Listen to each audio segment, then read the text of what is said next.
নমস্কার বন্ধুরা, আজকে আর একটা নতুন রেসিপি নিয়ে চলে এসেছি আপনাদের সামনে। আজকে আমি রান্না করে দেখাবো এই যে পায়রার মাংস। আমি কেটে ধুয়ে রেখেছি পরিষ্কার করে, সাথে বাটনা আদা, জিরে, তেজপাতা, রসুন, পেঁয়াজ, ধনে বাটা, গরম মশলা একসাথে আমি বেটে এই যে শিলনোড়াতে বেটে এখানে রেখে দিলাম। কেটে রাখা আলু, রসুন, পেঁয়াজ, এই যে আস্ত রসুনগুলো আমি মাংসে দেবো। খুব টেস্টি লাগবে খেতে, খুব ভালো লাগে, স্বাদ লাগে খেতে। আমাদের ফ্যামিলিতে সবাই এই আস্ত রসুন খায়। আর উচ্ছে আমি ভাতে দেব। আর আলু কেটে রেখেছি, এরকম করে আমি কেটে নিয়েছি। আপনারা চাইলে অন্যরকম করেও কাটতে পারেন। আমি মাংসে দেব। আর এই যে মুসুরির ডাল, রসুন, পেঁয়াজ এবং কাঁচা লঙ্কা দিয়ে আমি মুসুরির ডালটা সিদ্ধ করে নেব। এবারে চলে যাওয়া যাক রান্নার মূল পর্বে।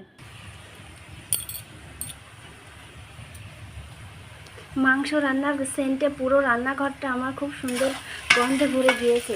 আর আমি কড়াইয়ে তেল দিয়ে এই যে আলুগুলো বেশ লাল লাল করে ভেজে নিচ্ছি বন্ধুরা। আর আমি সবসময় সর্ষের তেলে রান্না করি, এই কারণে হালকা একটু ফেনা হয়েছে, কিন্তু টেস্টের দিকে নো কম্প্রোমাইজ, কখনও কম হয় না। আর আমি পাশের চুলায় বসিয়ে দিয়েছি ডাল, মুসুরির ডাল, পেঁয়াজ, কাঁচা লঙ্কা এবং রসুন দিয়ে। আমি এতে এবার লবণ দিয়ে দেব। লবণ দিলে হয় কি বন্ধুরা, জলের স্ফোটানাঙ্কটা খুব তাড়াতাড়ি চলে আসবে, তাড়াতাড়ি ডালগুলো সেদ্ধ হয়ে যাবে। এই যে আলুগুলো ভাজা হয়ে গেল, এবার আমি আলুগুলো নামিয়ে নিয়ে মাংস রান্না চড়িয়ে দেব।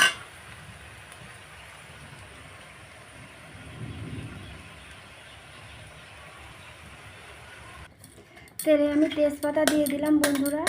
এবারে মশলাগুলো দিয়ে দেব হালকা লাল হলে।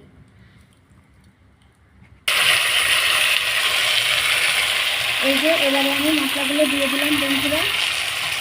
মাংসগুলো দিয়ে এভাবে নাড়াচাড়া করে নিচ্ছি বন্ধুরা। এই দেখো, এবার আমি আস্ত রসুনগুলোও দিয়ে দিয়েছি। আস্ত রসুনগুলো দিলে মাংসের স্বাদটা একেবারেই অন্যরকম আসবে, যা তোমরা না খাওয়া পর্যন্ত বুঝতে পারবে না। এবার দিয়ে দেব পেঁয়াজ কুচি। আস্ত রসুন এবং আস্ত পেঁয়াজ কুচি তোমরা এই কষানোর সময় একটু দিয়ে খেয়ে, মাংস রান্না করে খেয়ে দেখো। এবারে দেব লবণ,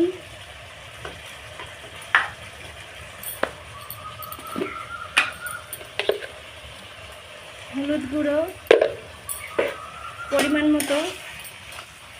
তোমরা লবণ হলুদ দিয়ে যেমন খাও তেমন দিতে পারো। অনেকে রান্নাতে লবণ কম খায়, তারা লবণ কম দেয়, তবে আমি মিডিয়াম পরিমাণের লবণটাই খাই, না কম না বেশি। এবার খুব সুন্দরভাবে কষে নেব।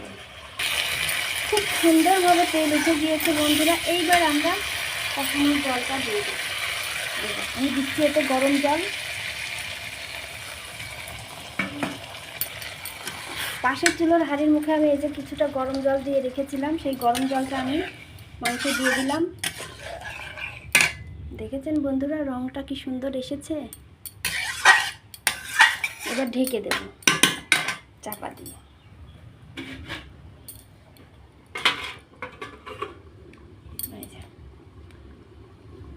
পাশের হাঁড়িতে রাখা ডালটাও দেখেন কি সুন্দরভাবে স্ফুটনাঙ্ক চলে আসছে, ফুটছে ডালটা।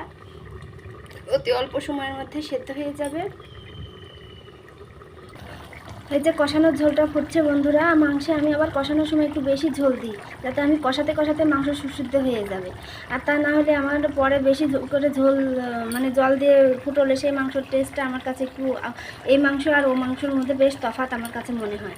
তো আপনারা এভাবে একটা দিন এভাবে একটু রান্না করবেন, দেখবেন আসলেই কি কেমন টেস্টের কোনো তফাৎ আছে কিনা।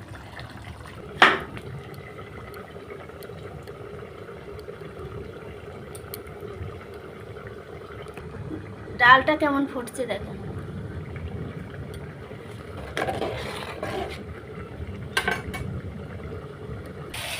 মাংসটা খুব সুন্দরভাবে কষে এসেছে বন্ধুরা। এই দেখো, এবার আমি এতে আলুগুলো দিয়ে দেবো একটু পরে। পায়রার মাংস আমাদের মানে আমার বাবার বাড়ির এলাকায় খুব একটা প্রচলিত নেই বন্ধুরা, তবে আমার শ্বশুরবাড়ির এলাকায় এই মাংসটা বেশ নামি দামি এবং প্রচুর মূল্য। এতে যে কোনো অপারেশনের রুগী, সিজারের রুগী, সবার জন্য ডাক্তার এই মাংসটা খাওয়ার পরামর্শ দিয়ে থাকে। তো এই আমার বাসায় ছিল 2টা পায়রার বাচ্চা, এই কারণে আমি আজকে এই মাংসটা রান্না করে তোমাদেরকে দেখাচ্ছি। এই যে এই রসুনগুলো দেখছো না, এই রসুনগুলো আস্তে আস্তে, কিন্তু এই দেখো চাপ দিলে ভেঙে যাচ্ছে, এই দেখো চাপ দিলে এগুলো ভেঙে যাচ্ছে, সিদ্ধ হয়ে গেছে।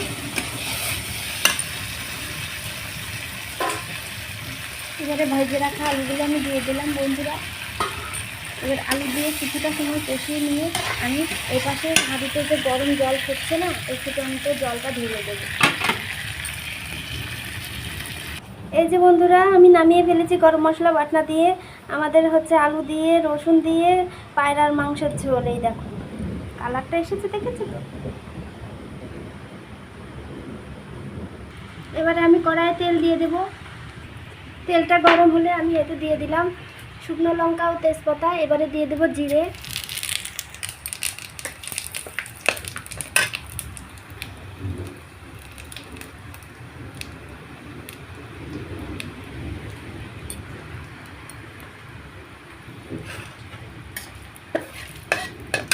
কি সুন্দর ফোড়নের যে গন্ধ বেরোয়েছে, শুকনো লঙ্কা তেজপাতা জিরে। এবারে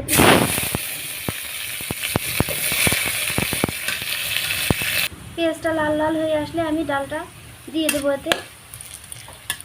বন্ধুরা ডালটা আমি দিয়ে দিলাম বন্ধুরা। এই যে ডালটা ফুটছে,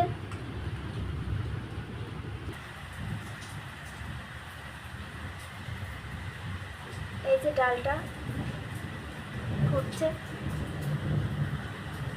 তো বন্ধুরা আমি 2টা ভিডিও তোমাদেরকে দেখিয়ে দিলাম। তোমাদের রান্নার পদ্ধতি যদি ভালো লাগে তাহলে অবশ্যই বাড়িতে এই রকম করে মাংস রান্না এবং ডাল রান্না করে খেয়ে দেখবে। আর হচ্ছে সবাই ভালো থাকবে। সবাইকে নমস্কার।